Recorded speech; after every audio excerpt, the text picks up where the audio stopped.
Hello students, how are you all. Welcome to education Varta. Education Varta में आप सभी का एक बार बहुत बहुत स्वागत है। और आप लोगों को पता है कि इस समय मैं आप लोगों को एक कंपैरेटिव स्टडी पढ़ा रही हूँ। जो हमारे 4 मेजर वेस्टर्न स्कूल हैं, इनकी मैं एक कंपैरेटिव स्टडी आप लोगों को पढ़ा रही हूँ। तो आज उस कंपैरेटिव स्टडी में हम पढ़ेंगे मेथड ऑफ टीचिंग। जो अलग अलग डिफरेंट टाइप की मेथड ऑफ टीचिंग होती है, उनके बारे में आज हम लोग पढ़ेंगे कि हमारे जो 4 मेजर स्कूल्स हैं उनमें मेथड ऑफ टीचिंग के लिए क्या कहा गया। तो आइडियलिज्म, रियलिज्म, नेचुरलिज्म और प्रैग्मेटिज्म, जैसा कि आप देख रहे हैं कि यहाँ पर लिखा हुआ है, और सभी के नीचे उनकी वो मेथड ऑफ टीचिंग लिखी है जिसको वो फॉलो करते हैं, जिसकी वे बात करते हैं अपनी फिलॉसफी में, अपनी एजुकेशनल फिलॉसफी में। तो आज सबसे पहले हम देखते हैं आइडियलिज्म। आइडियलिज्म के लिए आइडियलिज्म ने कहा कि अगर मेथड ऑफ टीचिंग की बात करें तो आइडियलिज्म बात करता है लर्निंग बाय बुक्स, बुक के माध्यम से पढ़ने की आइडियलिज्म बात करता है। इसके अलावा क्वेश्चन एंड आंसर मेथड की बात कहता है, and debate method and lecture method. Debate माने चर्चा परिचर्चा विधि जिसको हम लोग कहते हैं, इसकी बात आइडियलिज्म करते हैं, और लेक्चर मेथड की बात करते हैं। तो ये आपको हमेशा याद रखना होगा कि बुक्स के माध्यम से जो लर्निंग की बात करता है वो अकेली फिलॉसफी है आपकी आइडियलिज्म। इसके अलावा कोई भी दर्शन ऐसा नहीं है जो बुक के माध्यम से लर्निंग की बात करता हो। तो learning by books, question and answer method, debate method and lecture method, ये हुई आपकी आइडियलिज्म की बात। इसके बाद हम आ जाते हैं रियलिज्म में। रियलिज्म क्या कहता है? रियलिज्म कह रहा है इम्पोर्टेंस ऑफ एक्सपीरियंस। अनुभव बहुत इंपॉर्टेंट है।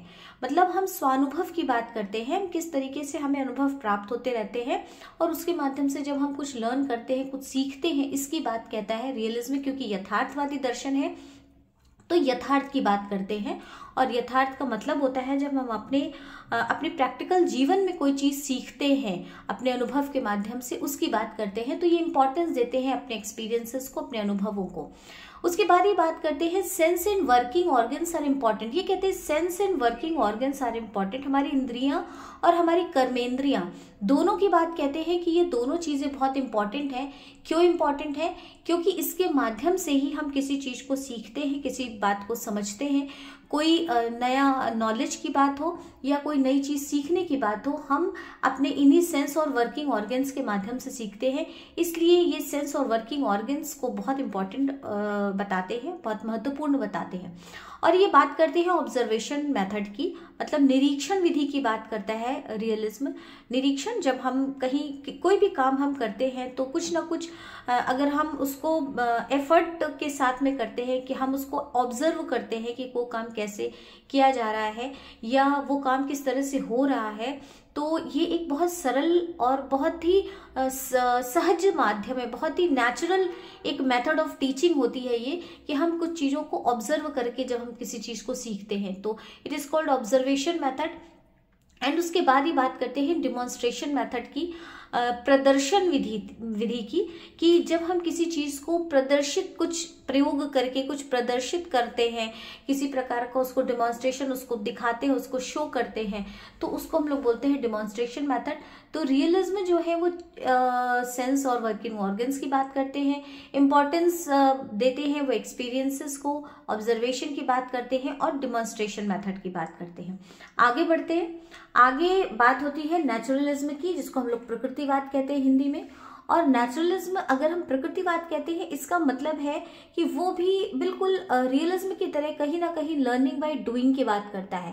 वो एक्सपीरियंसेस की बात करते हैं और ये लर्निंग बाय डूइंग की बात करते हैं। आप देख रहे हैं प्रैग्मेटिज्म में भी लर्निंग बाय डूइंग है, और नेचुरलिज्म में भी लर्निंग बाय डूइंग है, मतलब करके सीखना।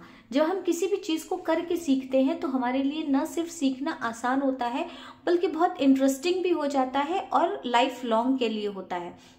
हम किसी चीज पे बात करके सीखें, हम किसी चीज को सुन करके सीखें, हम किसी चीज को पढ़ करके सीखें, लेकिन सबसे ज्यादा इंपॉर्टेंट हो जाता है जब हम कुछ करके सीखते हैं। तो दैट इज वेरी इंपॉर्टेंट। तो इसीलिए इसको हम लोग कहते हैं लर्निंग बाय डूइंग, करके सीखना। और करके सीखने की बात नेचुरलिज्म भी कहता है और प्रैग्मेटिज्म भी कहता है, मतलब प्रयोजनवाद और प्रकृतिवाद दोनों ही करके सीखने की बात कहते हैं अपने अपने शिक्षण विधि में। उसके बाद सेल्फ एक्सपीरियंसेस की बात, दोनों ही दर्शन सेल्फ एक्सपीरियंसेस की बात कहते हैं। अब सेल्फ एक्सपीरियंस अपने अनुभवों से सीखने की बात दोनों ही दर्शन करते हैं। सेल्फ एक्सपीरियंस जब हम अपने अनुभवों से सीखने की बात कहते हैं तो यहाँ पर एक चीज और ध्यान देने की है कि जब भी हम सेल्फ एक्सपीरियंस कहते हैं, इसका मतलब है कि कभी कभी हम एफर्टफुली जो है कुछ लर्निंग हमारी होती है, तो जब हम एक्सपीरियंसेस कहते हैं तो कई बार हमारे एफर्टलेस एक्सपीरियंसेस भी होते हैं। हम कोई कोशिश नहीं करते लेकिन फिर भी हम कुछ ना कुछ सीखते रहते हैं, तो वो हमारे एफर्टलेस एक्सपीरियंसेस होते हैं। लेकिन जब हम कुछ प्रयोग करके या कुछ एफर्ट के साथ में सीखते हैं तब हम उसको सेल्फ एक्सपीरियंस जब हम कहते हैं, इसका मतलब हमने कुछ एफर्ट किया और उसके बाद सीखा।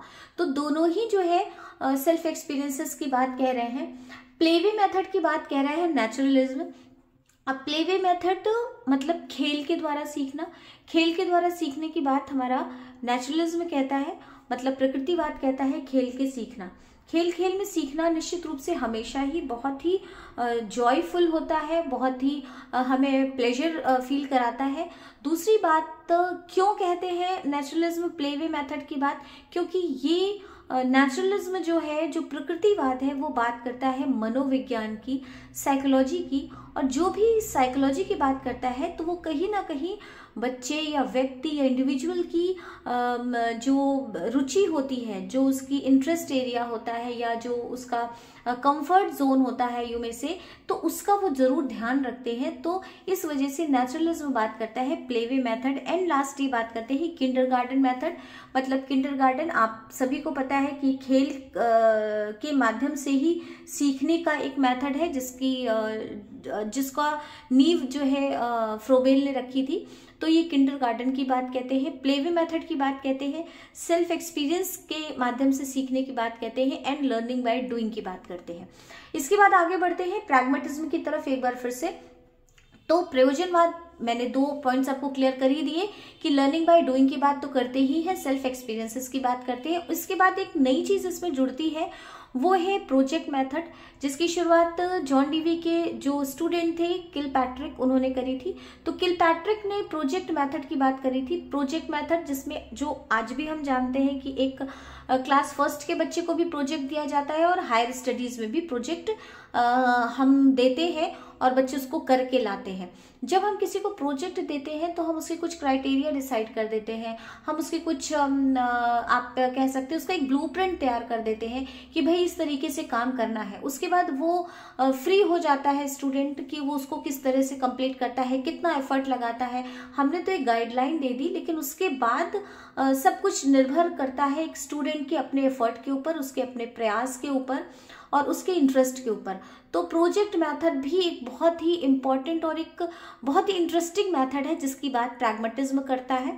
इसके बाद वो एक्सपेरिमेंट्स की बात करते हैं, ये मैंने पहले भी आपको बताया था। प्रैग्मेटिज्म एक्सपेरिमेंट की बात इसलिए करता है क्योंकि ये एक सबसे न्यू फिलॉसफी है, मतलब आइडियलिज्म सबसे पहली थी और प्रैग्मेटिज्म सबसे लास्ट, तो एक न्यूएस्ट फिलॉसफी है प्रैग्मेटिज्म। इसलिए उस समय तक विज्ञान की भी बात होती थी और बहुत सारे आविष्कार हो चुके थे, इसलिए एक्सपेरिमेंट के माध्यम से सीखने की बात करता है कि हम किसी चीज़ को ज़्यादा प्रॉपर तरीके से, ज़्यादा अगर हम लाइफ लॉन्ग की बात करें या बेहतर तरीके से फोकस्ड रह करके सीखने की बात करें, तो इन्होंने कहा कि एक्सपेरिमेंट इज़ वेरी इंपॉर्टेंट। और इसके लास्ट में ये भी बात करते हैं अन्य दर्शनों की तरह ऑब्जर्वेशन मेथड की, और ऑब्जर्वेशन की ही बात जो है रियलिज्म ने भी कही थी और ऑब्जर्वेशन की बात प्रैग्मेटिज्म भी करता है। क्योंकि ऑब्जर्व करके जब हम किसी चीज़ को सीखते हैं तो वो सीखना भी, पहली चीज़ तो ये कि कहीं ना कहीं हम ऑब्जर्व तभी करते हैं जब हमारा इंटरेस्ट होता है। हम हर एक चीज़ को ऑब्जर्व नहीं करते। सपोज किसी व्यक्ति का आर्ट में रुचि है और उसे पेंटिंग का शौक है, तो कहीं कोई व्यक्ति अगर पेंटिंग करता हुआ उसे दिखाई देगा तो वो 2 मिनट रुक करके निश्चित रूप से उसको देखेगा, उसको समझने की कोशिश करेगा कि वो कलर किस तरह से कर रहा है, उसके कलर कॉम्बिनेशंस क्या हैं, या वो कौन सा ब्रश यूज़ कर रहा है, तो वो ऑब्जर्व करके सीखता है। लेकिन वहीं पर अगर हमारा इंटरेस्ट नहीं होता है तो हम चाहे कोई कुछ भी कर रहा हो, अगर मेरा इंटरेस्ट नहीं है तो वहीं से निकल जाते हैं और उस पर कोई भी ध्यान नहीं देते हैं। तो ऑब्जर्वेशन जो मेथड है वो अप्लीकेबल ही तब होता है जब हमारा उसमें इंटरेस्ट होता है। तो these are the method of teaching जो अलग अलग फिलॉसफीज ने, अलग अलग जो दर्शन है, पाश्चात्य दर्शन है, उन्होंने अपने अपने मेथड ऑफ टीचिंग के बारे में कही। तो ये एक बहुत ही इम्पॉर्टेंट पार्ट है हमारे टीचिंग टीचिंग के जो एग्जाम्स होते हैं उनके लिए भी, और हमारे बीएड के स्टूडेंट्स के लिए भी, हमारे डीएलएड के स्टूडेंट्स के लिए भी, और नेट में भी ये पूछा जाता है मेथड ऑफ टीचिंग, जो अलग अलग दर्शन है उसमें मेथड ऑफ टीचिंग के लिए क्या कहा गया। तो ये एक एट अ ग्लांस स्टडी हम कर सकते हैं और इसको हम समझ सकते हैं, जिसके माध्यम से हमें कभी भी कंफ्यूजन नहीं होगा। और ये बात हमेशा आप लोग याद रखिएगा, मैं हमेशा अपनी क्लास में कहती हूँ कि ये वेस्टर्न फिलॉसफी को आप बहुत अच्छे से तभी समझ पाएंगे जब आप हर एक फिलॉसफी के जो नाम है उस पर थोड़ा सा आप गौर करेंगे, तो आप सारे नामों के आधार पर उनकी फिलॉसफी समझ सकते हैं, और उनके मेथड ऑफ टीचिंग हो या उनके एजुकेशनल प्रिंसिपल्स हो या उनके एजुकेशनल गोल्स हो, ये सारी चीज़ें आप ज़्यादा बेहतर तरीके से समझ सकते हैं। तो आज के लिए इतना ही, और उम्मीद करती हूँ कि आपको ये वीडियो पसंद आई होगी। और नेक्स्ट जो मैं वीडियो पोस्ट करूँगी वो मैं इंडियन फिलोसोफर मिस्टर कृष्णमूर्ति, महर्षि कृष्णमूर्ति की भी दर्शन आप लोगों को पढ़ना है, और बहुत इंपॉर्टेंट फिलॉसफी है उनकी भी। तो हम लोग नेक्स्ट क्लास में बात करेंगे कृष्णमूर्ति के दर्शन की। आज के लिए इतना ही। वीडियो पसंद आई हो तो लाइक, सब्सक्राइब और शेयर ज़रूर करिएगा। तब तक के लिए take care and bye bye.